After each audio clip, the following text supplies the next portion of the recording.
Hi everyone, welcome back to my channel. I hope everyone is doing well. So today we are going to talk about something that you have often heard in the field of cybersecurity or information security. We have often come across the term red team and blue team. We know what they do, we know how they work. In today's video, we are going to discuss in detail how they work and what are their methods and what they do. So starting with red team, red team is usually known as the team that attacks a system, that attacks a target. So, what is a red team? A red team is a group of security professionals who are acting as hackers trying to beat cybersecurity controls. They try to break into a system to exploit it, to exploit the vulnerabilities. Red team is usually made of ethical hackers who work independently, but we also see that company hires penetration testers to test their systems, to test their websites, to test their applications, and to find the weaknesses in those applications. The red team they use a variety of technique to find weakness in people, process, and technology. They use social engineering, they use different tools to find those weaknesses. What red team does is after they have successfully exploited a vulnerability, they help the organization to increase their security so that it never happens again. The main objective of red team is to exploit, compromise, and circumvent blue team defenses. They exploit every defense that the blue team has set up for a target. What else red team does? They actively simulate the attacks and prepare the company for real-time attacks. They simulate every attack a multiple number of times to make sure that every weakness has been covered and that the company would be able to withstand a real-time attack. Red teamers pursue all attack vectors, including physical security and access to sensitive data, using social engineering and other techniques as well. Red teams gain initial access usually through theft of user credentials or social engineering techniques. They study a particular target, they see who's the CEO, who's the admin, and they gather information about that to gain the initial access. Once they are inside the network, the red team elevates its privileges. They move from a normal user to an admin user and move laterally across the system with goal of progressing as deeply as possible and exfiltrating as much data as possible without getting detected by the blue team. What are duties of red team and what are their objectives? The first and foremost duty of a red team is to compromise the target's security by extracting their information, infiltrating its systems, or breaching its physical parameters. By extracting information such as employees' email IDs, their phone numbers, their addresses. The second thing a red team does is it avoids detection from blue team.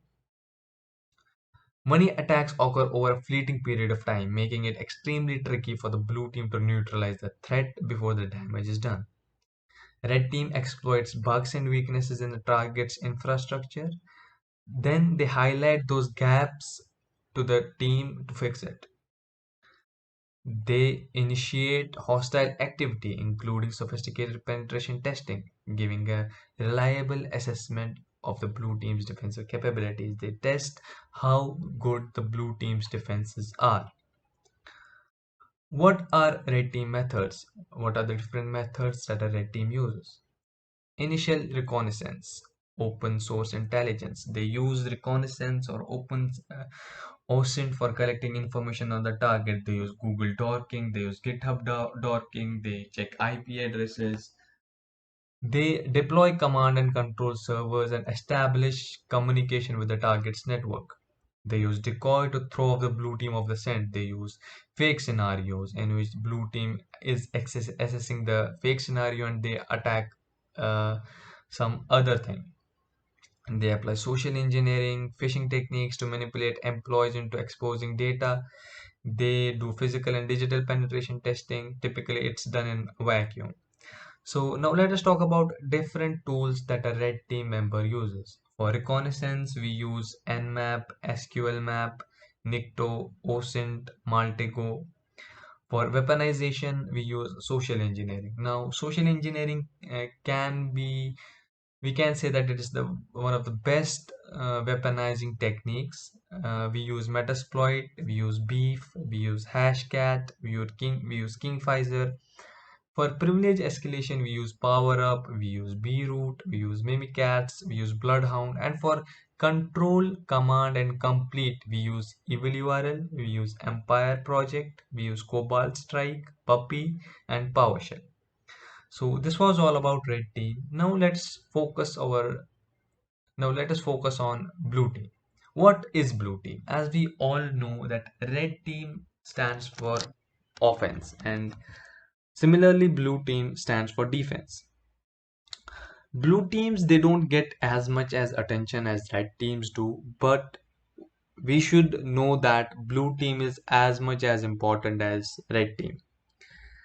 What blue team does is they constantly assess and analyze information to patch the systems. They analyze each and everything, the data going inside the system, the data coming outside the system, the data stored inside the system, to check for flaws, to check for vulnerabilities and fix them. Blue teams perform security operations center functions and are generally responsible for security information and event management. They are also responsible for incident tracking, threat intelligence, packet capture and analysis, and security automation. Additionally, we also see that blue teams identify critical assets and conduct intermittent risk assessments in the form of vulnerability scans and penetration testing. They test their systems to conduct a risk assessment. Now, what are the objectives of blue team and what are the duties? The first important duty of a blue team is they understand every phase of an incident and respond appropriately. For an example, if there's an SQL injection attack, they go through every phase. They go through n number of phases, one at a time, and they understand each phase with great focus. They notice every suspicious traffic patterns and identify indicators. They rapidly shut down any form of compromise. If there is any form of compromise in security, in their data, in a company, they immediately shut it down. They identify red team or threat actors and block their connectivity from the targets. They undertake analysis and forensic testing on different operating systems. Some of the operating systems are Windows, Mac OS, Linux, Ubuntu. They use different kind of operating system and do forensic testing on each of them, including third-party systems. Now, what are the methods that are used by Blue Team? They review and analyze your log data, the data that's coming into our system and the data that's going out of our system. They utilize security information and event management for visibility and detection of live intrusions and to triage alarms in real time. They gather new threat intelligence information and prioritize appropriate actions. So vulnerabilities are measured in P1 to P5, where P1 is given the highest priority and P5 is given the lowest priority. They perform traffic and data flow analysis. They check everything that's going into a system and that's coming out of a system. That's known as traffic flow analysis. So now let us come to the tools that are used by Blue Team. They use Windows God Mode utility. They use Nmap, OpenVAS, Nexpose community. They use Kali Linux, Metasploit, Burpsuit. Burpsuit is one of the most used tools we can see. Whether it's Blue Team or Red Team, Burpsuit plays a great role. They use Maltego, they use John the Ripper, Wireshark, Jump Cloud, and Syslog. So this was all about Red Team and Blue Team and all the difference between them. I hope you enjoyed the video. See you next time.